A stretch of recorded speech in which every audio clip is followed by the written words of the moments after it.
आज यहाँ पर महाराष्ट्र राज्य हिंदी साहित्य अकादमी एवं साठे कॉलेज मुंबई के संयुक्त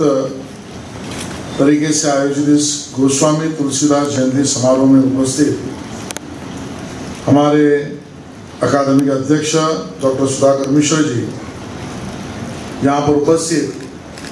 हमारे महाविद्यालय के प्राचार्य डॉक्टर माधव राजवाड़े जी, विशेष अतिथि पूर्व राज्य मंत्री अमरजीत मिश्रा जी, जिनको हम और आप सुनेंगे, बहुत ही प्रभावी इस तरीके से वक्ता वीरेंद्र याज्ञिक जी, कार्याध्यक्ष शीतला प्रसाद दुबे जी और अपने अकादमी के उपाध्यक्ष और बहुत ही उत्कृष्ट वक्ता है जैसे हमारी मंजू लोढ़ा जी, दिलीप पेठे जी और उपस्थित सभी विद्यार्थी और सभी भाइयों बहनों और साथ में हिंदी साहित्य अकादमी के सभी पदाधिकारियों का बहुत धन्यवाद देता हूं कि आपने मुझे इस मंच पर इस महाविद्यालय में मुझे बुलाया। कारण दो है, एक तो आज तुलसीदास जी के जयंती के निमित्त से उनके बारे में बोलना, पढ़ना, सुनना, ये तीनों चीजें मुझे स्वाभाविकता करने का मौका मिला क्योंकि आपने मुझे मंच पर यहाँ पर बुलाया। और उससे भी विशेष बात यह है कि जिसका जिक्र डॉक्टर माधव राजवाड़े जी ने किया कि बहुत कम बार ऐसा मौका मिलता है कि जिस महाविद्यालय में, कॉलेज में हम पढ़े हैं, उस महाविद्यालय के कॉलेज के बाद में बने हुए प्राचार्य अपने ही एक माजी विद्यार्थी को कॉलेज में सम्मान से बुलाते हैं, तो मौका मिला है।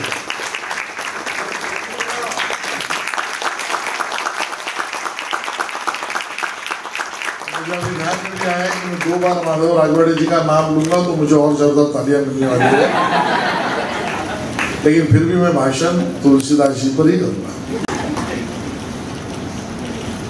हम सबके सामने वीरेंद्र याज्ञिक जी, लोढ़ा जी, ये सभी गोस्वामी तुलसीदास जी के बारे में बहुत विस्तृत रूप से आपको बताएंगे। मेरे लिए तो सौभाग्य की और आनंद का पहला विषय ये है कि हमारे जमाने में जो पार्ले कॉलेज हुआ करता था, आज साठे कॉलेज है, उसकी हिंदी अकादमी के प्रति एक प्रतिबद्धता और विद्यार्थियों का हिंदी के प्रति भाषा इस नाते किया हुआ चयन, ये आज की विद्यार्थियों की उपस्थिति से यहाँ पर प्रदर्शित हो रहा है, वो आनंद का विषय। श्रावण के इस महीने में हम सब लोग जब साहित्य अकादमी ने ये कार्यक्रम तुलसीदास जयंती के निमित्त किया है, तो हमें कई 100 साल पीछे जो एक प्रस्तुति समाज के सामने तुलसीदास जी ने की और उस आधार पर कई पीढ़ियां, कई साल, कई सैकड़ों बरस ये समाज चलता रहा और प्रगति की ओर, सुख शांति समृद्धि की ओर चलता गया। उस भगवान तुलसीदास जी, में भगवान ही कहा, तुलसीदास जी के जयंती का इतने पीछे जाकर अध्ययन करने का मौका दे रही है। कब? तो पार्ले कॉलेज और अकादमी उस दिन दे रही है जिस दिन आने वाले कई 100 साल तक जिसका उपयोग होगा, ऐसे चंद्रयान 3 का सक्सेसफुल लैंडिंग होने वाला है उस दिन। और हमारे सबकी मनोकामना वही है। हम सतत घड़ी देख रहे हैं कि 5:30 6 कब बजेंगे, और हम लाइव इसरो के उस वेबसाइट पर, फेसबुक पर देखे, और अभी सर ने कहा कि आज स्क्रीनिंग भी होने वाला है लाइव, और वो समय हम देखे कि दक्षिण ध्रुव पर चंद्रयान हमारा जो मिशन है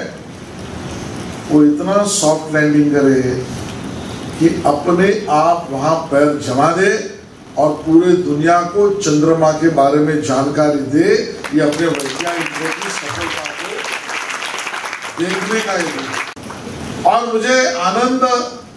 इस बात का लग रहा है कि आशावाद तो हो सकता है कि हो, लेकिन ये आशावाद सफलता के स्वरूप में बदलेगा ऐसा मेरा विश्वास इसके लिए है क्योंकि चंद्रायन का लैंडिंग आज के दिन होने वाला है, जिस दिन पर तुलसीदास जी की जयंती है। समाज विपरीत प्रतिकूल परिस्थितियों में भी सही दिशा में चले और सही दिशा में कार्य करे, इसके लिए बनाया हुआ तुलसीदास जी का रामचरितमानस ये अग्रिम और अनुभवप्रीत इस प्रकार की निर्मित है कि जब मुगलों का राज था उस समय पर भी मेरा समाज, मेरी मिट्टी, मेरा देश